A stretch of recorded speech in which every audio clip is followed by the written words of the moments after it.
lang to. At tandaan nyo, si Marcos, 3 taon na lang yan. Gago na yan! And how can you live with that kung nakakadiha? Ikaw, Presidente, unya, you allow your people to suffer and even make lies. Hantod karon, imong tag-20 nga bugas, wagya po na niabot.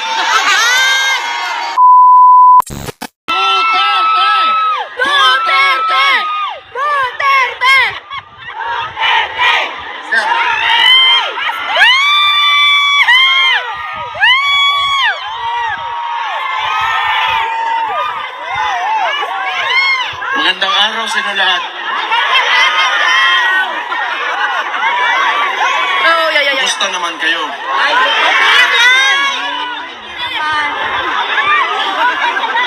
Maraming salamat sa lahat ng pinakita niyong suporta. Alam niyo naman na sa Pilipinas kami, yung tatay ko nandito ngayon, di ko pa nakikita. Kakarating ko lang kaninang umaga. Oo nga. Masaya naman ako na makita kayong lahat dito ngayon. Wala lang talaga kaming magawa sa sitwasyon ngayon. Kasi kung makita nyo, yung illegal arrest ni PRRD, wala hindi natin gawa talaga ng sindikato. So, hindi namin nakita because siguro si PRRD lang kung tatanungin, maybe he trusted the judiciary doon sa Pilipinas. Kung talagang sinunod lang yung saktong proseso, handa naman talaga siyang humarap before the courts, before the Philippine courts. But yung ginawa nila, nakita naman nating lahat na wala talagang due process. So pagdating nga ng Manila galing Hong Kong, may eroplano na dyan. Nagantay. Well, technically, sa nangyari, tawag doon kidnapping talaga. Yes! Wala tayong... Pero, siguro okay na lang kasi nandito naman kayo. I'm sure, nalalaman niya man na maraming sumusuporta sa kanya. And very important na, lalo na sa edad niya, he's already 80 years old. Tapos, makulong ka pa. Malungkot talaga masyado yan. Sa ito, mamingaw kayo. Katingog yung papa, no? Nalaman niya maraming bigaon dito sa labas naghahintay sa kanya. Masaya na yan. Hindi naman ngayon ko makikita si Papa. Maybe tomorrow or the following day, sabihan ko na lang na ako lang yung huli nakapunta dito kasi ako yung naiwan doon sa Davao, mayor kasi ako. So, but I'm happy to see you right now and personally magpasalamat sa inyo. And tayo naman lahat dito OFW, lalong-lalo na yung birthday din ni PRRD, ni Papa, no? Buong mundo nag-demonstrate talaga natin yung support natin, hindi man lang talaga particularly sa tatay ko, pero sa anong klaseng gusto natin na Pilipinas na magkaroon tayo. At talagang sigurado ako, hindi yung paraan ng administrasyon ngayon. So makita natin, ngayon din, sa ilong eleksyon na nangyari, tingnan nyo sa Davao, wala kaming vote buying doon. For the longest time, talaga dito sa Davao, si Rodi Duterte, hindi niya sinanay ang mga taga Davao pagdating sa vote buying. Kasi yan, ang vote buying kasi, gawa lang yan ng kapitalista. Maghanda ka ng pera, tapos pagpasok ng eleksyon, gagamitin mo yung pera na yon para piliin kang tao, para ikaw yung piliin. So, ano ang consequence nun sa lugar nyo? Malama, kung ikaw politiko ka at negosyante ka rin at the same time, ang tendency niyan, babawiin mo yung nawala mo yung pera mo kasi nangapital ka pagpasok mo sa posisyon. Mahalaga. Yun na nga, ever since, ang ginagawa namin sa Davao, kinukuha namin yung mga nagbibigay na those who engage in vote buying, but still, we vote for those who we truly believe should run government. So hindi na natin maiwasan na may mga politiko talaga gumagamit ng pera to convince para mabigay sa kanila yung boto. Pero isipin nyo, pag naglabas ng pera yan, that is what capitalists do. Hindi pwede yan na maglabas ng pera tapos bawiin, hindi nila bawiin. Malabo yan. Pero pwede naman talaga na kung pumasok sila dyan, o di parusahan nyo, you take their money, then you vote for those who sino talaga yung karapat-dapat na mamuno dyan sa lugar.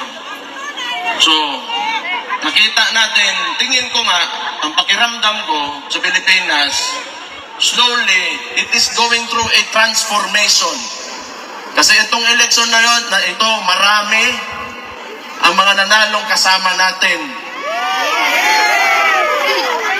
Kahit papano sa PDP Laban, yung results na even without the resources that the opponents had, okay yung resulta natin kahit di man pumasok. Pero sige lang, simula pa lang to. At tandaan nyo, si Marcos, 3 taon na lang yan, gago na yan. Tigil na! Bangag! Bangag! Bangag! Isan! Kung kinaya natin 3 taon, ako sa Davao na bilang alkalde doon pinahirapan nila ako, wala. Bakit ako malakas? Bakit ang Davao City andyan pa rin ngayon? Bakit si VP, yung kapatid ko, hindi tumitigil? Kasi alam namin na kayong mga Pilipino, kayong mga OFW dito, nasa likod namin lagi.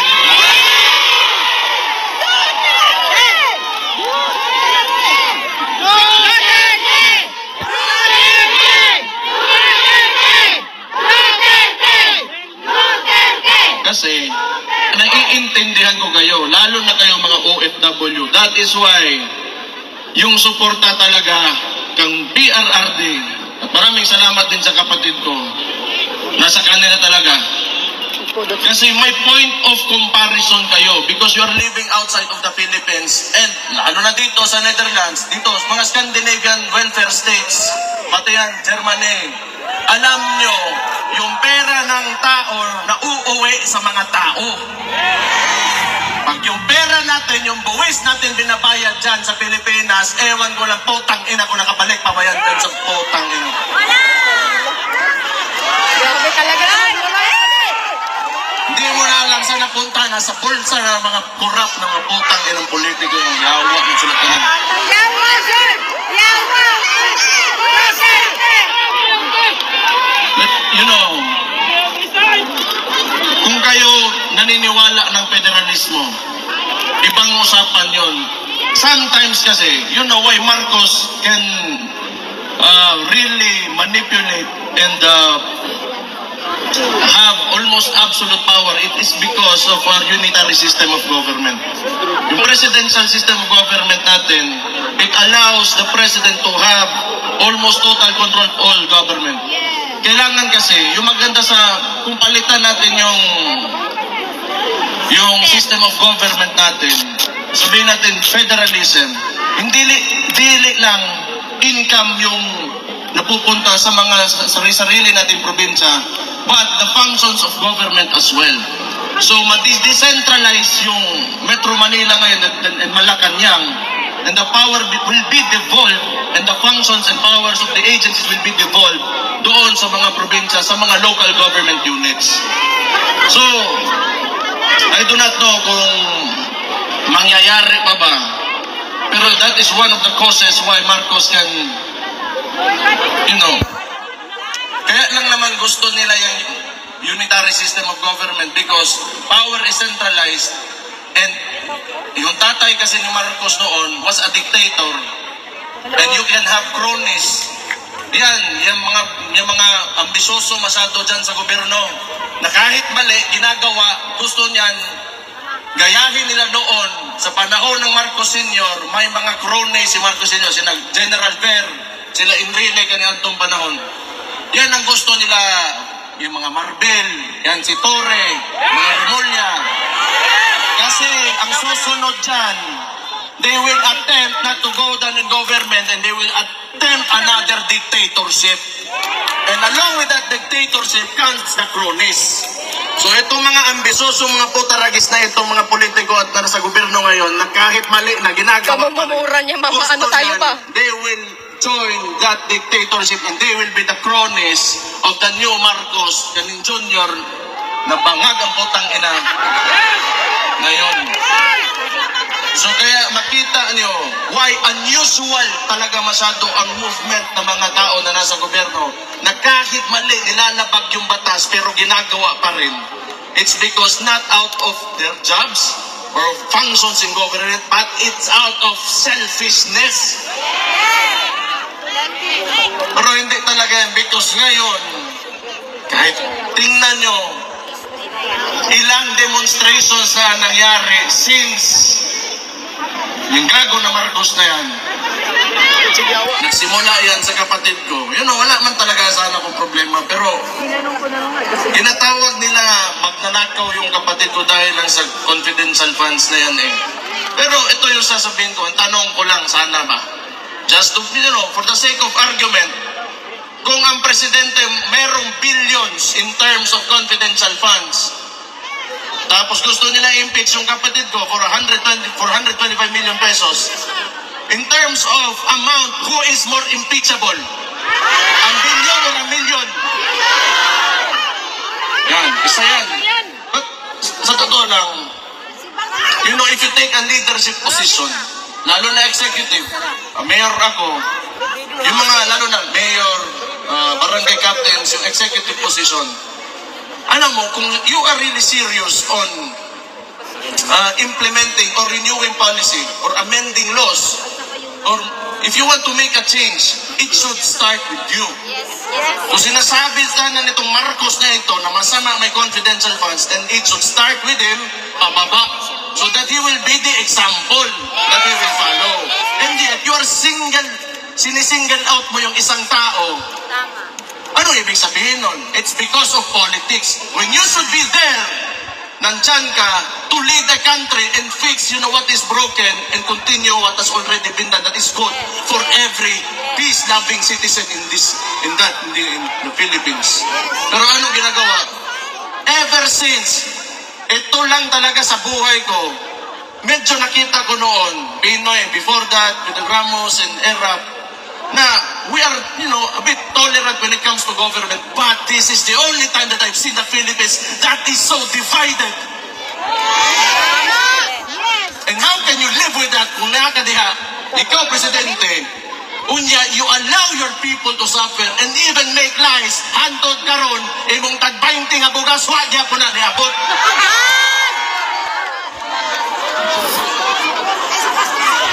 Matay mo, sa buang, sa lingkod, ginaana. Pero,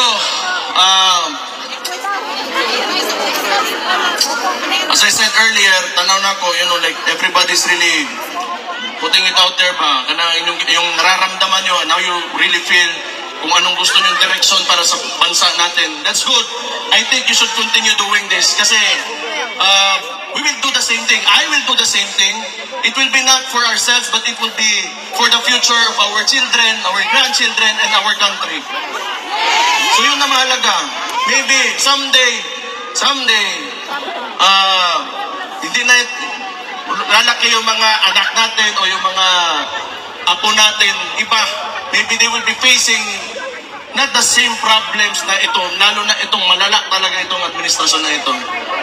Tingnan nyo, kahit kasama nila sa alyansa, nung pagpanalo ni Ping Lacson, what did he say? The 2025 budget is the most corrupt budget in Philippine history. Yes! Kahit kasama nila mismo, natapos na sandali, sinabi na nila.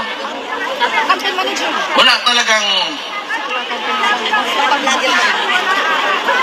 So totoo lang, hindi ko maintindihan why they can afford to do all of this. And 2028 matatapos din ang termino ni Marcos. So anong gusto niya? Hindi ko talaga alam.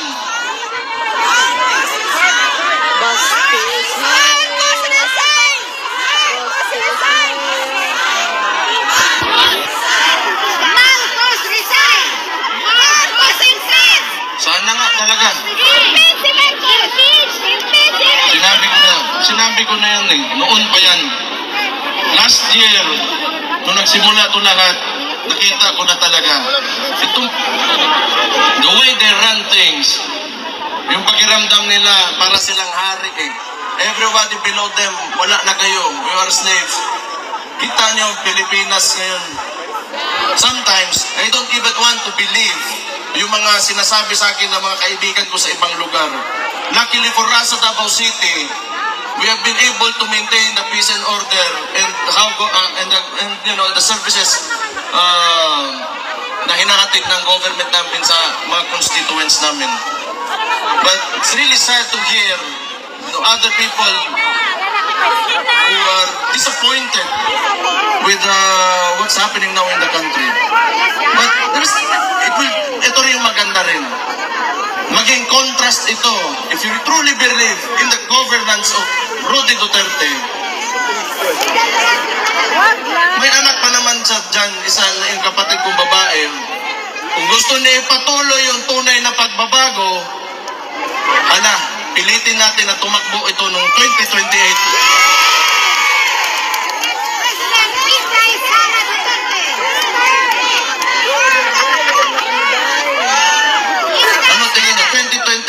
Sara Duterte for President. Maganda.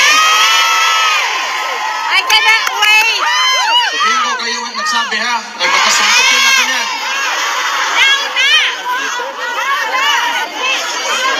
Pero ito yung gamitin talaga natin na experience natin when the government fails its people. Ito yung best example talaga. Itong gobyerno talaga na ito. Kahit man lang sa wala, puro kalokohan talaga. Kahit press release, kalokohan, puro kasinungalingan, puro politics. Wala kayong makita bagong tulay ngayon. Wala kayong makita. Ewan ko na lang. But anyway, ayoko na magsalita masyado ng sobra pa nito. I'm just happy to be here, to see all of you, and sa mga lahat ng nakikinig na mga OFW na sa ibang bansa ngayon. Alam ko malakas talaga ang suporta ni Papa galing sa mga OFW natin. Salamat, kaayos ng tanan. Sayaw mo na, sayaw! Sayaw! Sayaw daw sa sir! Sayaw! Sayaw sa Dawilian! Hindi kabayran ang kuhan. Suporta nga nyo kinapakita. So, Sabak ka diri! on my part, bilang anak ni Rody Duterte, I will look for a way and I will fight for you back in the Philippines when I go back there. May 3 taon pa, hindi nila ako natakot for the first 3 years, and I'm sure hindi nila ako matatakot for the next 3 years. Malabo yan. Malabo yan. Kaya mga pisot sila, buwisit. Sayaw sa daw, sir! As long as we remain to be peaceful and God-fearing Filipino citizens, believe in the have aspirations for our country. Andun naman kami lahat, yung mga kababayan nyo nandun, lumalaban talaga kami. Lahat naman tayo, ang problema lang talaga sa Pilipinas, because of very centralized government, yung mga nasa taas, may mga posisyon, yung mga matagal na political dynasties, gusto ng ganun eh. Because they can maintain their power. Because it's a conservative form of government. Kasi pag naging progresibo tayo, threatened yung mga positions nila, gusto kasi nila ituturo lang sa presidente sino malalagay, ganun. Government ngayon is not based on merit, but tingnan nyo, anong nangyari? You have a chief PNP na 3 ranggo ang tinalunan para maging chief PNP. It's because this is not merit-based promotion. Pabor-pabor-based promotion eh. Diba? So, balik na ako dito, I have to face that. Basi kung sana po yung buhato na ng diwata, yung sit na ito. Lima ka, nagtinta lang ng Pares Overload, sumali ng party list, naging kidnapper, naging chief PNP si Diwata. Nadamay pa si Diwata. Si Raulo. Pero alam niyo, tingin ko, pag magkuha yan ng neuro exam, di yan makabasar. Buang talaga yan. No, nobody in their right mind would do what he did. Yung sinakay niya si PRT sa aeroplano because he is a police officer. He knows the due process. Kung nag-iisip talaga yon, kung may sakto yung utak niya, hindi, bagsak sa neuro yan. Sigurado ako. Along the way, may bakukang na nasuot sa utok, ana ba? Sa ulo. Magkakaon siguro panos nga sa barya, pansit. Oo na, pero nobody in the right mind would do that. That's totally illegal and you know, the consequences of these actions are heavy, sa totoo lang. But we have a government nga who doesn't seem to know what the Constitution is. Anyway, umana man taong storya, gusto ko kuhan. Ipaniyon to na karon.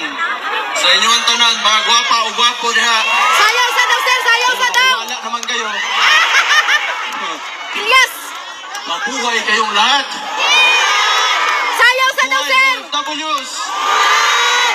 Mabuhay ang Pilipinas. Sayaw, sir! Sayaw sa daw, sir! Ilyas, sir! Sayaw!